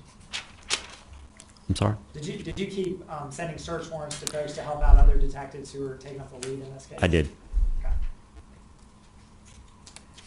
At some point on July 29th, did you go to Capitol Ford? I did. And what was the purpose that you went to Capitol Ford? Laura Ackerson owned a 2006 Ford Focus, and I met with a technician at Ford to consult with them about anything in the vehicle that might help us with where it had been, GPS, that type of stuff.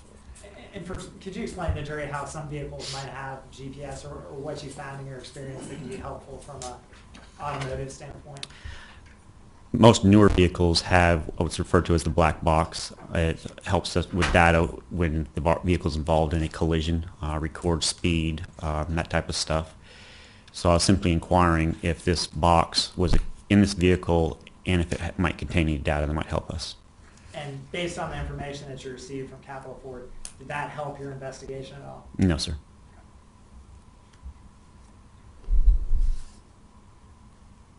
Do you know if her vehicle had one of those black boxes or GPS? I don't know if it did or not, but I was told that the data is not collected unless the airbags are deployed. Okay. So explain that further. Unless the airbags actually come out, it's not saving Correct. data from the car. Correct.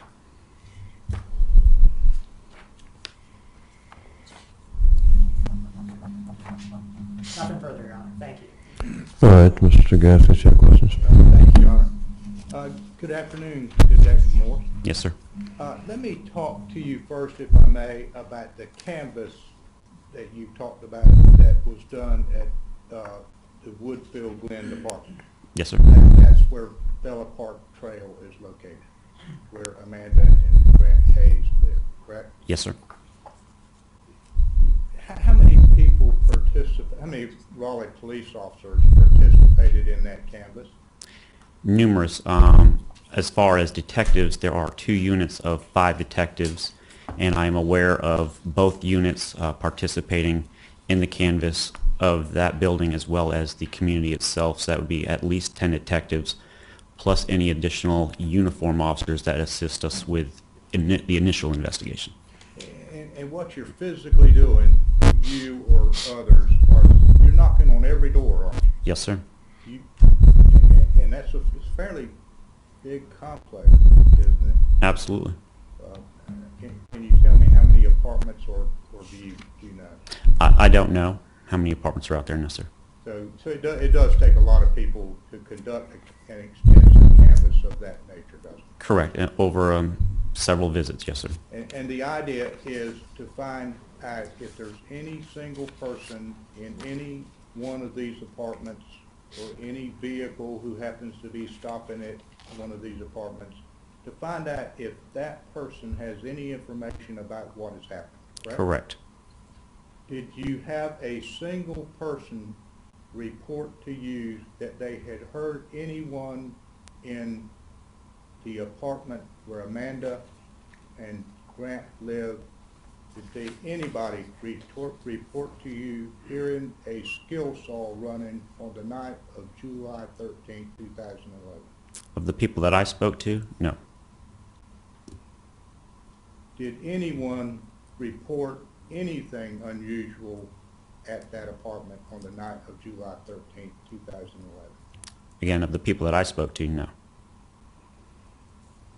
And did anyone that helped you in your canvas report to you that they had found out anything unusual?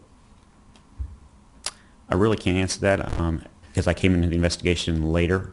And there's just so many people involved, detectives and officers. I really can't answer that honestly. And that's one of the problems that you guys encounter in a major investigation, isn't it? You have a lot of people involved in this case, you have people involved in Raleigh, you have people involved in Wilson, you have people involved in Kinston, you have people involved in Texas. You have a lot of different people who are assigned very specific chores, correct? Yes, sir. And very often, the right hand doesn't know what the left hand is doing. Would that be fair to say? There are times when different personnel aren't aware of what the other people are doing, yes, sir. And that's because and I'm not being critical of you or anyone else with the Raleigh Police Department, because what I'm getting at, if you can tell me, is that you have all of these people scattered in a lot of different places looking at bits and pieces of information, correct? Correct. And each one of these people either may gather something that's significant or may not. Correct. And if you've got 100 people, for example, doing 100 different things in 100 different locations, it's very difficult to assimilate all that information, isn't it? Absolutely. And it's not unusual to have someone find out something that's important in Texas and that not get related to the guys in Raleigh very quickly, or possibly ever, correct? No. We have supervisors that are managing the personnel. We have a lead detective that is gathering this information and compiling it. So even though there might be several people involved, you are still reporting it to a supervisor who's managing that group of personnel. Right, I understand. And that supervisor, whoever it might be, in whatever investigation you might be involved in, is receiving a lot of different information from a lot of different sources at the same time. Am I correct? Yes, sir. And that's difficult to manage that much material, isn't It can be. it? In this case alone, you may know or you may not know, are you aware that there are more than 10,000 pages of documents that exist? I'm not aware of how much exists. I'm aware it's quite a bit. And maybe as many as 100 or 200 videotapes taken from different locations. Again, I'm not aware of the exact number. I know security videos obtained from various locations. Yes, sir. It's just difficult to manage a case with that much material, isn't it? I guess it would really depend on the person who's managing it. I mean, is there a lot coming in? Absolutely. Well, things can be overlooked, can't they? Feasible? Yes, sir.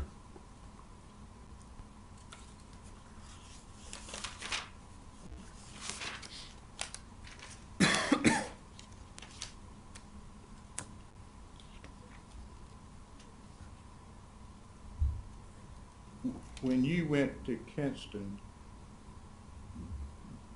you searched the house, the parents' house, Grant's parents' house with a search warrant. Yes, sir. I believe two of the things that you found were these coolers. May I approach John? You may. Not Detective Morse, the coolers.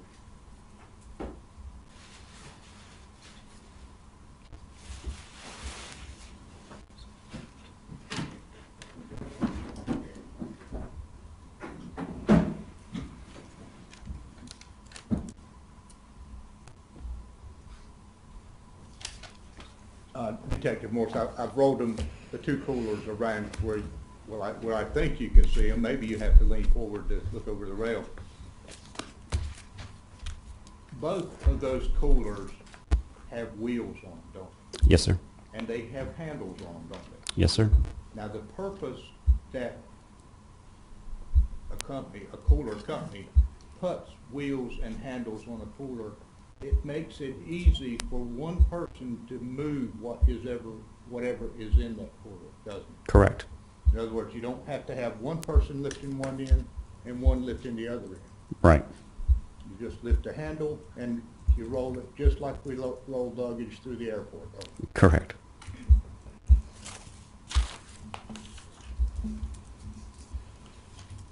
While you were searching the house in Kinston, do you also recall recovering some men's gray underwear?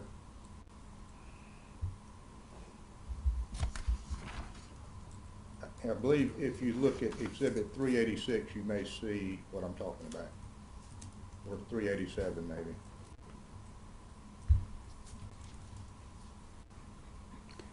I'm sorry. Right here. I'm sorry. I'm sorry, I don't know where they went.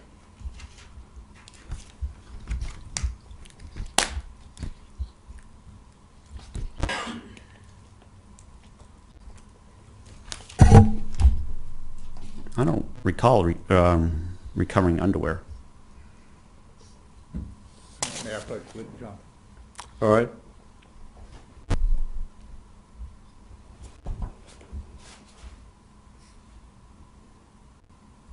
Do you see right here on top of the cooler? Yes, sir. Is that what appears to be men's gray underwear? Yes, sir. Are you aware that underwear, just like the underwear that appear in that photograph, later showed up in a trash dumpster at Bella Park Trail? No, sir. Did you take part in a search of a trash dumpster? I did. That was a search in which the dumpster was dumped, all the trash was dumped out in some warehouse, wasn't it? Correct. And you don't remember seeing the photograph of the underwear?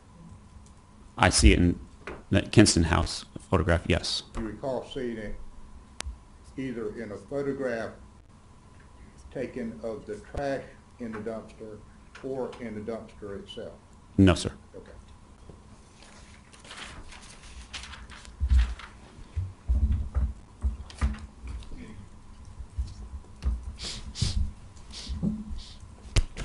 I believe that while you were searching the house in Kinston, you found a credit card that belonged to Grant Hayes, did you not? Correct. The last 4 digits of that card, if I recall correctly, and you may pull the photograph to be sure that I'm right, are 4655. Correct. Now, and of course, the entire credit card appears in the photograph, doesn't it? It does. Having that number allows you or anyone else who obtains access to his credit card information to track him, doesn't it? Quite possibly, yes, sir. In other words, if he makes a purchase at a particular store, it shows up on his credit card, doesn't it? Correct. Now, what doesn't show up on that credit card are his cash purchases, right? Only the credit card purchases.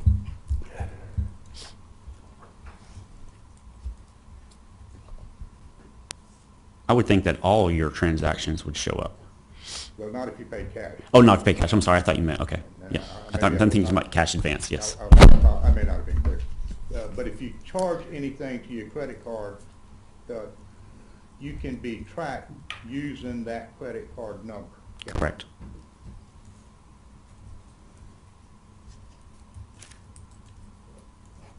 In fact, the Raleigh Police Department, I don't know, did you participate in the efforts to track Grant's movements using his credit card? I sought for and obtained those search warrants for those various banks and sent them off, yes, sir. Which bank did you send them to? American Express, Chase Bank, Citibank, and Bank of Nova Scotia. You mentioned earlier that you had obtained records from those sources. Did you obtain records solely for Grant Hayes from those sources? Or did you also obtain financial information for Amanda Hayes?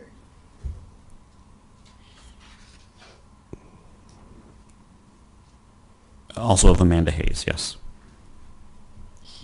We'll get back to that in a little bit.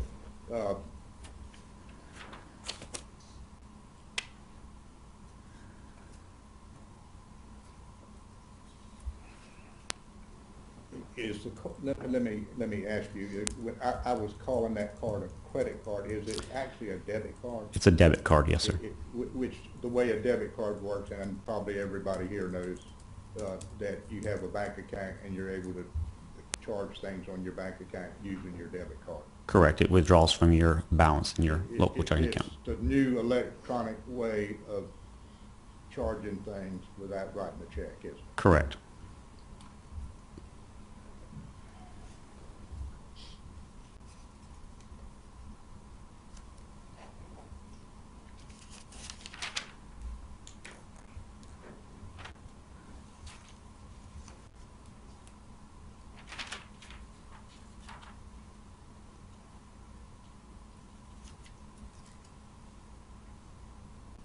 You indicated that you're in the financial crimes division, No, I'm assigned to homicide. Assigned to the homicide unit. homicide. Have you received training in chemically processing crime scenes? Yes, sir. And do you participated on a regular basis in processing crime scenes? I am present when CCBI is doing that. Yes, sir. CCBI actually does the processing. Correct. You do the observing. Correct. Is that? I am present at that time. Right. You're in fact, you're turning it over to the people who are trained to do the actual physical examination, correct? Yes, sir. When you searched the Dodge Durango, did you make a list of everything that was observed in the Dodge Durango? No, sir. Did you personally look in the Dodge Durango for what was in there? Yes, sir. There were a lot of things in that Dodge Durango, weren't there? Yes, sir. In fact, it was loaded with baby materials and food and trays and videos. There were things everywhere in there, weren't there? I wouldn't consider it overloaded. I'd say typical. Typical of a Dodge Durango that's just brought 3 children back from Texas. Yes, sir. Would that be fair to say? Yes, sir. Were photographs taken of everything that was observed in that Dodge Durango? No, sir. In fact, there were only some very general photographs taken, weren't there? Correct. Kind of basically photographs of the outside and photographs of the inside standing from the window. Correct.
you indicated that you obtained financial records for Amanda Hayes, correct? Yes, sir.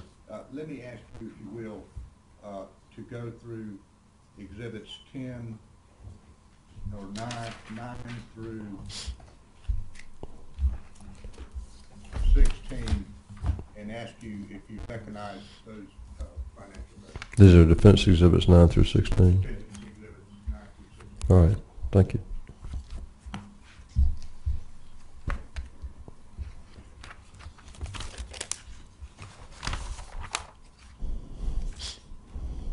No, sir. You don't recognize them? No, sir. Okay. Did you, are you certain you obtained financial records for her? When I obtained the records, they're either in email format or a CD or in mail, and I simply in turn turned them over to the lead detective. I did not examine them. I did not look at them. See. When you said you obtained the records, what you meant was that you actually got them Correct. and gave them to someone else. Correct. So you don't know what's in them. Someone else knows what's in them. Correct. Okay. That's my mistake.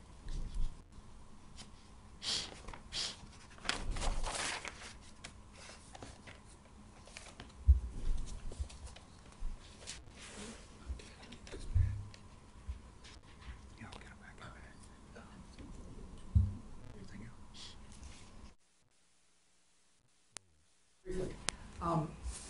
Detective, you were asked some questions about whether things could be overlooked. All the information that you acquired is then given to supervisors who transmit that to other detectives. Is that accurate? Supervisors or lead detective, yes, sir. Okay. So you homicide detectives are all talking to each other through this process. Correct. We meet regularly, Okay. So several times a day. on that, when you first became involved in this investigation on the 24th, you were briefed by other detectives on what had been done, correct? Correct. And you had been given information that was acquired in Texas, and you were sending information to Texas so that they had as much recent information as you had. Correct. Okay. When you were searching that Dodge Durango, did you think it was loaded and just flippantly look through it and not pay attention? No, sir. Did you give it close, careful attention? Absolutely. And if you had found anything in there, would you have noted it? Yes, sir.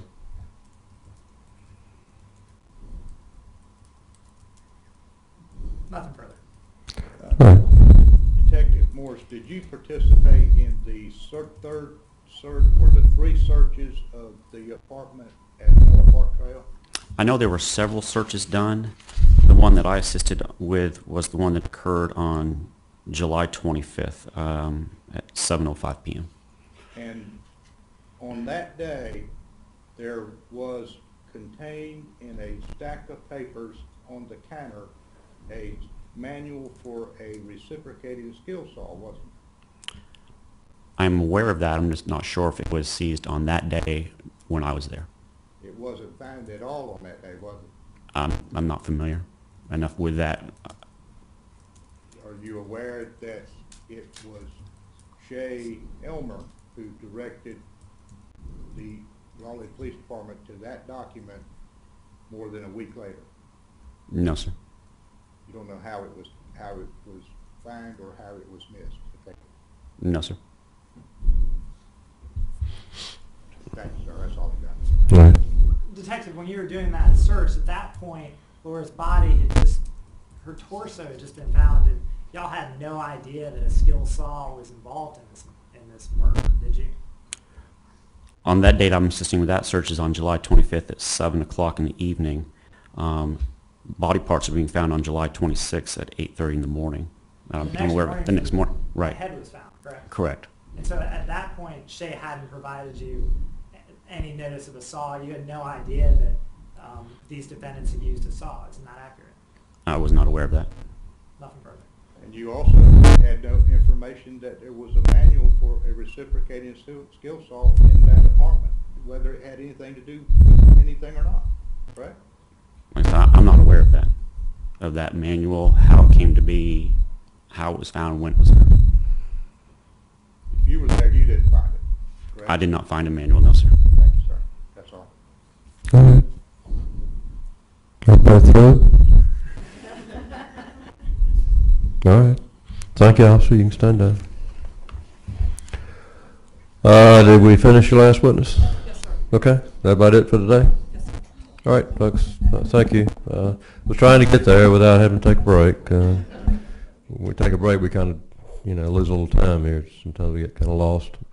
All right, you've heard it all for today, but not all for the case. So obviously, keep an open mind. Don't form or express any opinion about the guilt or innocence of the defendant or any matter in controversy. Be careful about your conduct. We're going to start again. Leave your notes in your chair. We're going to start again at 9:30 on Monday morning. Let me just remind everybody, there's a camera in the courtroom. The entire Raleigh community knows that this case is being tried. If they care enough to stay tuned, they have heard the witnesses, they've seen the evidence just like you have. So I'm sure you probably have a friend or acquaintance or somebody that you know that may know you're on the jury and also may know a lot about this case. And they may be just absolutely dying to tell you what they think and to help you. I'm not talking about any kind of person that's acting in some kind of inappropriate way in their mind, but they just may want to help you do the right thing.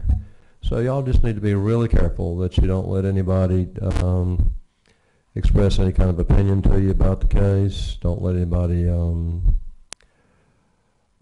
discuss it at all in your presence. Don't let anybody provide any information to you. There's so many ways in which people innocently can have an impact on you. If you go to church and you're in a Sunday school class and they know you're on the jury, don't let them pray for you in that Sunday school class, please. Simple things. Just don't let them do that. If they insist, I suggest you get up and walk out. All right? I'm not being ugly. I'm just telling you, don't let people do anything around you that it could influence your verdict in this case or could express to you either their concern or what they think about it, whether it's your roommate, spouse, loved one, neighbor, or anybody else. This is your decision based individually and collectively on what you hear in this courtroom, uninfluenced by any other factor. Just remember that. All right. Recall all my other instructions. Please abide by all my other instructions. See everybody at 9:30 on Monday morning. Thank you very much. Leave your notes in your chair. We'll see you at 9:30 Monday morning. Thank you.